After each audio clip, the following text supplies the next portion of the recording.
मेरी शादी के बाद मेरे शौहर अरशद ने मेरी ज़िंदगी को जन्नत बना दिया था। मैं अपने आप को बहुत खुशकिस्मत समझने लगी थी। शादी के 1 हफ्ते में एक शौहर ने मुझे बहुत मुतासिर कर दिया था। ये बात मैं दावे से कह सकती थी कि अरशद के संग मेरी ज़िंदगी बहुत कामयाब गुजरने वाली थी। और शब व मौक़िफ़ से तो 1 हफ्ता शादी की तकरीबात में गुजर गया और दूसरा तो पैसे पड़ लगा कर गुजरा कि मुझे पता ना चला। कल से मस्जिद के वापस भी जर्निंग थी, इसलिए वो बोले तबस्सुम मैं तुम्हें मार्केट ले चलता हूँ, जिस चीज़ की भी ज़रूरत है तुम ले लेना। मैं खुशी-खुशी राज़ी हुई कि मुझे कुछ चीज़ों की पसंद बेहद ज़रूरत थी। मैंने अपने शौहर से कहा कि मार्केट से सारी चीज़ें ले ली थी।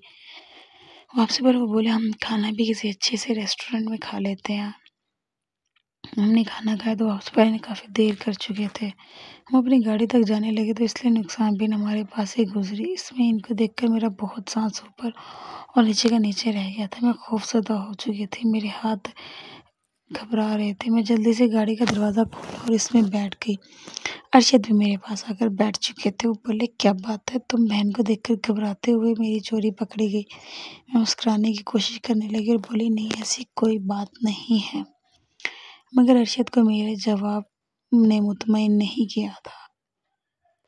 बस वो अपने सब कुछ ससुर बता दिए। एक लम्हे के लिए तो दिल में आया कि मैं बहुत वो सबसे जो मुझसे पर्दा है। यकीनन मेरी बात को बखूबी समझ चुके थे, मगर मेरे दिल में एक खौफ सा बैठा था कि कहीं ऐसा ना हो कि मुझसे खफा हो जाए और शादी के शुरू के ज़हन किसी परेशानी में गुजर जाए। इसलिए मैंने बात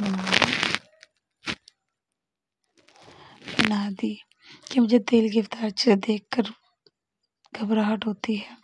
इस बात को सुकून हो चुके थे, जैसे वो सर था जो शायद हम किसी को भी नहीं बता सकती थी, क्योंकि मेरी ज़िंदगी का सब भयानक सच था। रातों को घर पहुँचे तो मेरी सास और जमीला ने अदालत लगाई हुई थी। मेरी सास अरशद में इसी दिन से डरती थी कि तुम शादी के बाद मेरे हाथों से निकल जाओगे। अपने गवाही को भेज कर दो, अगर वो अपनी यतीम बहन को भी अपने साथ ले जाते तो क्या हो जाता। मुझे अपने साथ की बात बिल्कुल भी अच्छी नहीं लगी थी।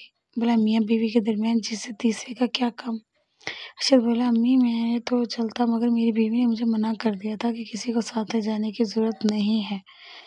मैं अब अरशद को देखने लगी कि मैंने कभी इसको मना किया था। सास को भी आगाज़ इन्होंने तो होना ही ऐसे है, तुम्हें तो अपनी बहन का ख्याल रखना चाहिए था। अरशद बोला कि अम्मी आइंदा ख्याल रखूँगा। मेरे साथ और थक कर चेहरे पर मेरे लिए बेज़ारी बेज़ारी थी, इसलिए मैं मज़ीद वहाँ पर ना रुक सकी और अपने कमरे में भाग गई। मेरी आँखों से आँसू बहने लगे थे। मैं तो ये तवक्का भी नहीं कर सकती थी इनके अरशद खुद को बचाने के लिए इन पर इस किस्म का इल्ज़ाम भी लगा सकते हैं। थोड़ी देर बाद वो भी कमरे में आ गए। वो बोले क्या बात है, तुम रो क्यों रही हो? मैं वही अब से इस किस्म की हरकत की तवक्का नहीं कर सकती थी। आपने इस तरह से बोलकर मुझे आंटी की नज़रों में गिरा दिया है। अरशद मेरी बात सुनकर हंसने लगे और बोले अरे बकरे की माँ कब तक खैर मनाएगी। दरअसल बात यह है कि मैं अपनी वालदा और बहन का वाहिद सहारा हूँ। वो चाहती हैं कि इनका होकर रहूँ। वो किसी के साथ शराकतदारी कबूल नहीं कर सकती। अगर मैं कह देता कि मैं खुद इसको लेकर गया था तो मुर्शिद घर में तूफान खड़ा कर देती। मैंने तुम्हारा नाम लिया तो देखा इन दोनों ने अपने मुंह से एक लफ्ज़ भी नहीं निकाला। मैंने तुम्हारा नाम घर में अमन रखने के लिए भी अदा किया। तुम ज़रा सी बात पर क्यों उदास हो जाती हो? मेरे हस्बैंड ने मुझे बिल्कुल भी पसंद नहीं आई थी। जो भी था इसे मर्द बनकर हालात का मुकाबला करना चाहिए था। खैर अरशद ने मुझसे माफ़ी मांगी तो मैं भी इसे माफ़ कर दिया।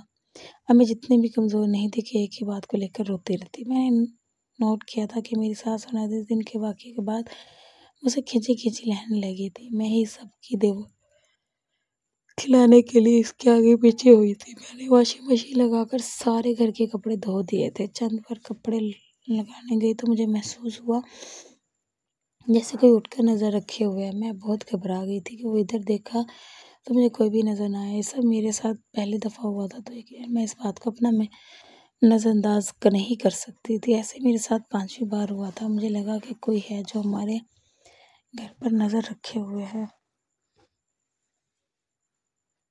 ये बात काफ़ी परेशान किन थी, इसलिए मैंने अपनी सास को सब बता दिया। सब आंटी बोली कुछ देर से मुझे महसूस हो रहा है कोई हमारे घर में झांक रहा है। मेरी सास मेरी बात सुनकर वो बोली बेटा मेरा बच्चा बन गया है, वैसा करो भी नहीं है। मैंने सोचा कि शायद वाकई मुझे वहम हुआ, इसलिए मैं इस बात को बनाने लगी। मैंने अरशद की कसम बिरयानी बनाई थी। अब मैं सदके से मोबाइल का इंतज़ार कर रही थी कि वो कब घर आए और मैं अपनी बिरयानी पेश करूँ। चाँद के 6 बजे करीब वो घर आए तो मामूल के मुताबिक सबसे पहले अपनी वालदा के कमरे में इन्हें सलाम करने गए। मैं इनका इंतज़ार करने लगी। कभी वो गुस्से से चिल्लाते हुए मेरे पास आए, बोले, तुम मेरी वालदा से क्या कहा है? मैं हक्का बक्का होकर चेहरा देखने लगी। मैंने कहा, मैंने तो कुछ नहीं कहा। तभी मेरी सास भी अपने कमरे से निकल कर सहन में आ गई थी और बोली, झूठ क्यों बोल रही हो? अब सच बताओ ना, तुमने मेरी शरीफ बेटी पर इल्ज़ाम लगाया है। मैंने नासमझी से देखने लगी थी क्योंकि मैंने तो जमीला पर कोई भी इल्ज़ाम नहीं लगाया था। वो बोली, क्या तुमने नहीं कहा कि कोई गैर मर्द मेरी बेटी को मिलने इस घर में आता है? मैं तब समझी कि इन्होंने कहाँ की बात कहाँ पर जला दी। मैं वही अम्मी, मेरी बात का वो मतलब नहीं था। मेरे मुंह से भी ये एक बात बताई होती कि अरशद ने मेरे ऊपर जोरदार थप्पड़ मारा था। वो बोला, तुमने ऐसे अल्फाज इस्तेमाल किए ही क्यों? बाद में तुम्हें अपनी सफाइयाँ देनी पड़ी। मैं मुंह पर हाथ रखकर खड़े बेयकीनी से अपने अरशद की जानिब देख रही थी कि इसने किस तरह मुझे अपने घर वालों के सामने मार डाला था। मैं भागते अपने कमरे में चली गई थी और ढूंढ कर रोने लगी। यूं ही रोते रोते शाम से रात हो गई थी। 11 बजे कहीं जाकर अरशद कमरे में आए थे। मुझे रोता देखकर वो झट से मेरे पास आकर बैठ गए। मैंने चेहरे से आंसू साफ करने लगी थी। इन्होंने अपने दोनों हाथ मेरे सामने जोड़ दिए थे और मुझसे माफ़ी मांगने लगे। वो बोले, मैं जानता हूँ कि तुमको अच्छी और सोची हुई लड़की हो, तो मैंने इस किस्म की बेहद बात नहीं की, मगर मेरी अम्मी के ऊपर तो नहीं झूठा कह सकता था। अगर मैं ऐसी बात कह देता तो तुम जानती नहीं कि इनकी कितनी दिल आज़ारी होती। इन्होंने मुझे कहा था कि तुमने अपनी बीवी को थप्पड़ मारना है ताकि आइंदा कभी इसकी जुर्रत ना हो कि वो इस किस्म की बात कर सके, वरना मैं कभी भी तुम पर हाथ ना उठाता। जो अब मैं शोहर की शक्ल देखती रह गई थी, वो किस तरह का मर्द था। क्या ऐसे मर्द को शादी का हक होना चाहिए जो हर फैसला अपने वालदा के कहने में आकर करे? मैं जब सोने के लिए लेट गई थी, मैं अरसे से बात करना ही नहीं चाहती थी। अगले दिन मैं तब तक सोई रही जब तक अरशद अपने ऑफिस नहीं चले गए। मैं कमरे में ही बंद रही थी। मेरा दिल ही नहीं कर रहा था कि मैं सास या नंद की शक्ल देखूं। आज अरशद 4 बजे ही घर वापस आ गए थे और वो सीधा अपने कमरे में ही आए थे। इनके साथ एक खातून भी थी। वो बोली, तबस्सुम, ये मुलाजमा लेकर आओ। मुझे बिल्कुल भी अच्छा नहीं लगा कि तुमने घर के कपड़े धोए। मैं तुम्हें कामों के लिए तो ब्याह कर नहीं लाया था। अरशद बोले, बाजी अजीज़ा, आप भी तो कहने पर एक काम करना है। जैसे ये कहें बिल्कुल वैसा ही करना है और यही आपको तनख्वाह भी देंगी। अरशद ने मुझे बहुत मान दिया था। एकदम से मेरा दिमाग से सब कुछ निकल गया। मैं बारी समझ चुकी थी कि मेरा शौहर बज़ाते खुद बुरा इंसान नहीं है, बल्कि वो अपनी वालदा और बहन के हाथों कठपुतली बना हुआ है। मैं सोचने लगी कि जब मेरे रब की शादी हो जाएगी तो घर में सुकून हो जाएगा, क्योंकि तब मेरी सास रह जाएगी। ऐसे वो मुझसे बना कर ही रखेंगी। अरशद कमरे से बाहर निकले तो जुवेरिया मेरे कमरे में आ गई और ज़रा कतार थी। इसको ऐसा रोता देखकर मैं घबरा गई कि न जाने अब मुझ पर कौन सा इल्ज़ाम लगने वाला है। कभी जुवेरिया ने मेरे सामने हाथ जोड़ दिए और बोली, भाभी, खुदा के वास्ते मुझे माफ़ कर दे। कल जो कुछ भी हमारे घर में हुआ है, इस बात का अब अपने भाई यूसुफ से मत कीजिएगा। मैं तो इसकी बात सुनकर ही हैरान रह गई थी। मतलब क्या हुआ इसकी बात का? इसे यूसुफ कहाँ से आ गया? उसको यूसुफ से किस बात कर रहा था? खैर, वो मेरी बात सुने बगैर ही उठकर चली गई थी। अगले दिन यूसुफ हमारे घर आ गया तो बहुत खुश था, जबकि मेरे पाँव ने ज़मीन पर नहीं टिक रहे थे। भाग भाग कर मज़े मज़े के खाने बना रही थी। यूँ तो कभी इसने किचन में झांक कर भी नहीं देखा था। मैं सब समझ गई थी कि दाल में कुछ काला ज़रूर है। अगले दिन यूसुफ की कॉल आई थी तो बोली, बाजी, आपसे बहुत ही ज़रूरी बात करनी है। आप मुझे ये बताएं कि आपके नंद कैसी है? सब कुछ समझ गई थी कि वो ये सवाल क्यों कर रहा है। मैं यूसुफ, तुमसे कुछ भी नहीं छुपाऊंगी कि तुमने मेरे इकलौते भाई हो। मैं नहीं चाहती कि तुम जज्बात में आकर गलत फैसला कर बैठो। दरअसल मेरी सास और नंद एक नंबर की फसादी औरतें हैं। मैं जिस दिन से ब्याह कर आई हूँ, वो बहाने बहाने से मेरे और अरशद के दरमियान लड़ाई करवाने की कोशिश करती हैं। तो सब मेरे पास सुनकर हंसती और बोला, वाजिब जानती हूँ कि सब औरतों को अपने नंदों से नफरत ही होती है। अब आपका भी कोई कसूर नहीं। इतना कहकर इसने फ़ोन बंद कर दिया था। अब मैं समझी कि जवेरिया सारा सारा दिन कान से मोबाइल क्यों रखती। मैं जानती थी कि एक लड़की और लड़की की दोस्ती अच्छी नौबत नहीं लाती, इसलिए मैंने जमीला को रोकने की कोशिश की। मैंने कहा, जवेरिया देखो, तुम मेरी छोटी बहनों की तरह हो। मैं तुम्हें कभी भी कोई गलत मशवरा नहीं दूंगी। मैं तुम्हें यही समझाऊंगी कि तुम जिस भी लड़के के साथ बोलकर राब्ते में हो, ये राब्ता ख़त्म कर दो, क्योंकि इस किस्म की दोस्तियाँ रुसवाई और बदनामी के सिवा कुछ भी नहीं लाती।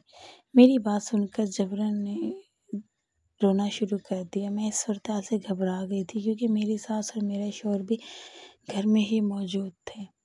वो दोनों भागते हुए पानी लाए तो जवेरिया बोले, अम्मी ने मुझ पर इल्ज़ाम लगाया कि मैं पूरे इनकी हूँ और मेरी कई लड़कों के साथ दोस्ती हैं। अभी भी मैं ये बात सुनकर बेहद खौफज़दा हो चुकी थी, क्योंकि अब मैं मेरे शौहर मेरी सास के कहने पर मुझे मारने वाला था।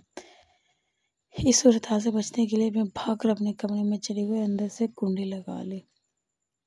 मेरी सास मेरे कमरे का दरवाज़ा पीटने लगी थी, मगर मैं भी दरवाज़ा नहीं खोला था। रात को जब अरशद कमरे में आया तो वो हंस रहा था। मुझे आज तो तुमने बहुत समझदारी का मुजाहरा किया, आइंदा भी अगर ऐसे हालात पैदा हों तो तुम ऐसे ही करना। हम दोनों ही मुस्कुराने लगे थे, लेकिन मैं एक बात तो जान गई थी कि मेरी नंद को मेरी सास के ही कॉपी है। इसने भी अपनी अम्मी को कॉल करके सारी हालत बता कर दी थी।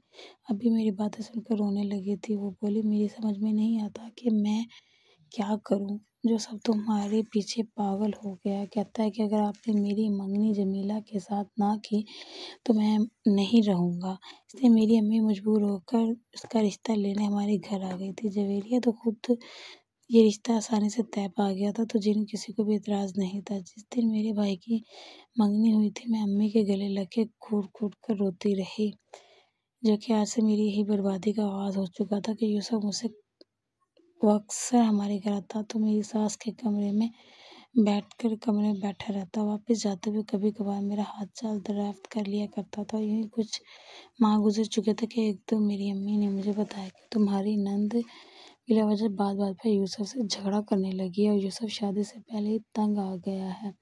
अब इसे समझ आ गई है कि तुमने कितना गलत फैसला कर लिया था। मैं देखते देखते इन दोनों की लड़ाई यहाँ तक जा पहुंची कि यूसुफ ने मंगनी ही तोड़ दी थी। इसने सारा सामान वापस भेज दिया था।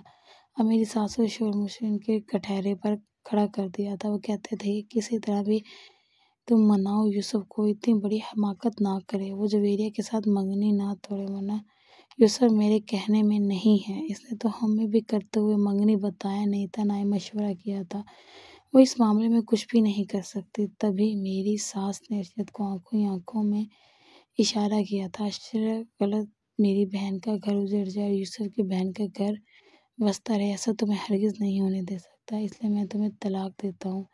अरशद के बात सुनकर मैं ज़ख्मी आ गई थी। इसने खड़े खड़े मुझे 3 तलाक़ें दे दी थी, जबकि मैं अरशद के पैरों में बैठकर रोने रही थी। मैं किसी भी सूरत अरशद से दूर नहीं होना चाहती थी। बेशक इसकी माँ और बहन ने मुझे मेरी औकात दिखा दी थी, मगर अरशद ने मुझे वो खुशी दी थी, मेरी हर ख्वाहिश पूरी की थी। अरशद ने मुझे कह दिया था कि मैं अपना सामान उठाकर अपने घर चली जाऊँ, मगर मैंने जाने से इनकार कर दिया था और अपने कमरे में आकर बंद हो गई। 2 दिन ऐसे गुजर गए। तीसरे दिन अरशद मेरे पास आकर मुझसे माफ़ी मांगने लगा और बोला कि मैंने अपनी माँ के कहने पर बहुत बड़ी गलती कर दी है। यकीन करो, मैं खुद भी बहुत पछता रहा हूँ। अब तुम्हें अपने घर जाना होगा।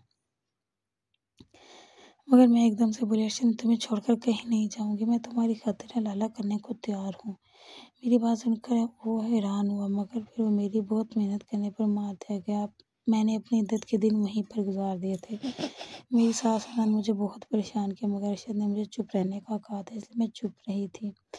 मेरी इद्दत पूरी हुई तो मैंने हलाला के लिए अरशद को फिर से कहा और ये भी कहा कि हलाला के बाद हम फिर से निकाह कर लेंगे। अरशद ने मेरी बात मानकर इसी दिन एक आदमी का इंतज़ाम किया और मेरा निकाह इससे करवा दिया। मैं रुखसत होकर अपने दूसरे शौहर के घर आ गई थी। थोड़ी गुजरी थी कि मेरा दूसरा शौहर कमरे में आ गया। इसने जो है मैं लबों पर उठाया तो मेरी तो चीखें निकल गई कि इनके होंठों पे इस वक्त की बात है जब मैं 17 बरस की थी। मैं कॉलेज जाया करती थी।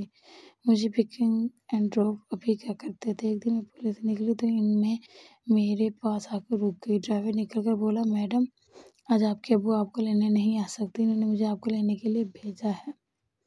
मैं चुपचाप इसमें बैठ चुकी थी। वो मुझे गलती की बजाय किसी और तरफ ले गया था। तब मैं बेहद घबरा गई थी। मैं बोली, अंकल मुझे आप कहाँ लेकर जा रहे हैं? मेरा घर तो इस रास्ते में नहीं आता है। इसने मेरी किसी बात का जवाब नहीं दिया था। मैं बेहद खौफज़दा हो चुकी थी। फिर इसने एक जगह रुका और मेरा हाथ पकड़कर इसने एक दूसरे आदमी के हाथ में थमा दिया था और मुझे खींचता हुआ अपनी काली गाड़ी की तरफ ले जाने लगा था। मैं चीखने लगी, तभी एक लड़का तेजी से मेरी जांच का आया तो इसने शोर डाल दिया और चोर चोर कहना शुरू कर दिया और सब लोग हमारी जानिब मुतवज्जा हो गए थे। मेरा मकान अस्पताल से घबरा कर मुझे वहीं छोड़कर फरार हो गए थे।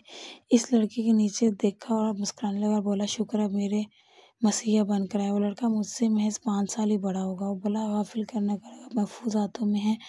फिर मुझे इसने बिठाकर मेरे घर तक छुड़ाया दिया और इसने मुझे बताया था कि वो खून की डेली लगाता है। मैंने ये बात किसी को भी नहीं बताई थी।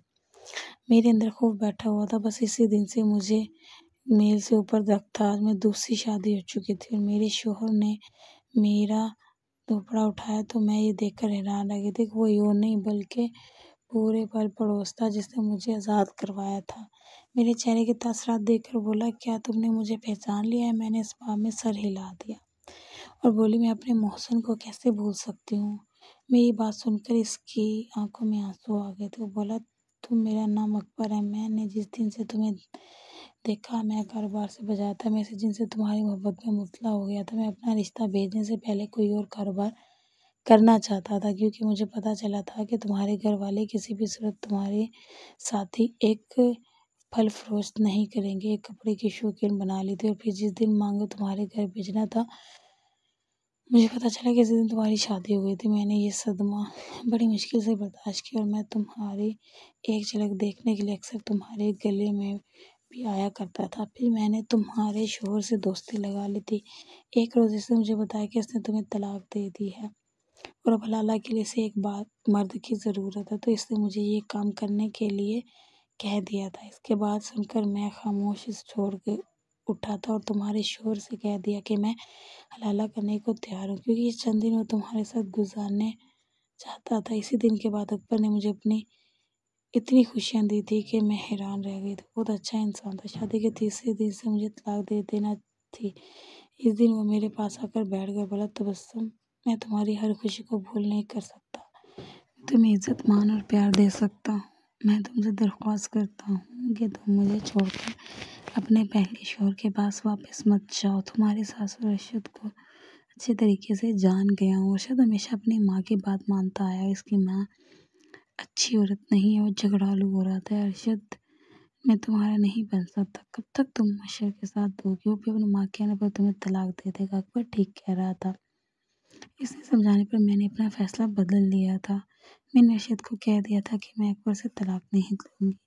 मेरी बात पर तुमने मुझे कुछ नहीं कहा था और जब तक मैं वहाँ से चला गया था तब तक मुझे यकीन हो गया था कि अरशद के दिल में मेरे लिए कोई मोहब्बत नहीं थी। बस मैं ही इसके पीछे मरी जा रही थी। अगर वो मुझसे प्यार करता तो कभी भी मुझे छोड़कर ना जाता। कुछ दिन बाद मुझे पता चला कि अरशद ने भी दूसरी शादी कर ली है और अब की बार वो मुकम्मल तौर पर अपनी बीवी का गुलाम बन चुका था। इसने बीवी के कहने पर अपनी माँ और बहन को भी घर से निकाल दिया था। मैं ये नहीं कहती कि इसने अच्छा किया था, मगर हर इंसान को इसके किए की सज़ा लाज़मी मिलती है। इसलिए हमें चाहिए कि हम अपनी बहू बेटियों की इज़्ज़त करें, उन्हें मोहब्बत और प्यार दें क्योंकि वक्त बदलता रहता है। आज जो बोएंगे कल को वो काटेंगे। जिस तरह इसके साथ हुआ वो हर किसी के साथ हो सकता है। इसलिए बराए मेहरबानी अपनी बहू को अपनी बेटियां समझें। कहानी को लाइक करें और चैनल को सब्सक्राइब जरूर करें। शुक्रिया।